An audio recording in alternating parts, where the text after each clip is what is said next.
You're training for this. How does a person adjust for a life in space?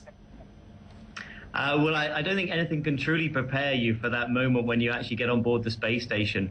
But the way that we do train for weightlessness is in the back of large aircraft, and we go on parabolic flights. And that gives you an experience of 20 seconds or so of real weightlessness. But it does take some time to adapt to the actual life on board the space station. How much discipline does a person need? You do need to be disciplined. There's certainly large elements of fatigue, both during the training, the 2.5 years of intensive training leading up to your mission, and life on board the station is very hard work. And then you also, after your working hours, you have lots of other responsibilities to take care of it as well. So you do have to be quite disciplined in your management of time. What about the day-to-day? I mean, just tell us about that, what it's like, what you're eating, how much you're exercising. Are you locked away in a small room for days with people that you may not like, or the personal dynamics? I mean, give us a flavor of what you do every day.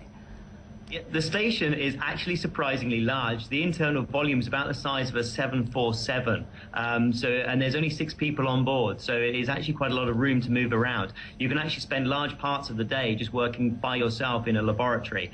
Clearly, the main emphasis is to conduct the scientific research on board the space station, but the crew do get together at meal times. That sort of social integration is very important, not just for psychological well-being, but also to discuss the day's events. So the crew will eat together at lunch times and then in the evenings, and they'll do about 2 hours of exercise each every day.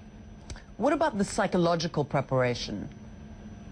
Well, we do lots of things to train us for that. I mean, the European Space Agency run a fantastic week-long course where you actually go and live in a cave with 5 other international astronauts. You do real scientific research, you do real exploration of unexplored elements of the cave, and that gives us a great introduction to some of the psychological problems you might come across during your stay on board the space station.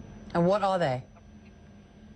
Well, the fact that you need to know yourself very well. You need to know how you deal with stress, how you deal with pressure, and also how other people deal with it and how you can cope in difficult circumstances. Sometimes you need to be a good leader. Sometimes you need to be a good follower. You need to make difficult decisions sometimes. So we're put into all of these different predicaments so that we can understand how we work and how others work, and make sure that when we come together as a crew on board the station, we maximize our efficiency.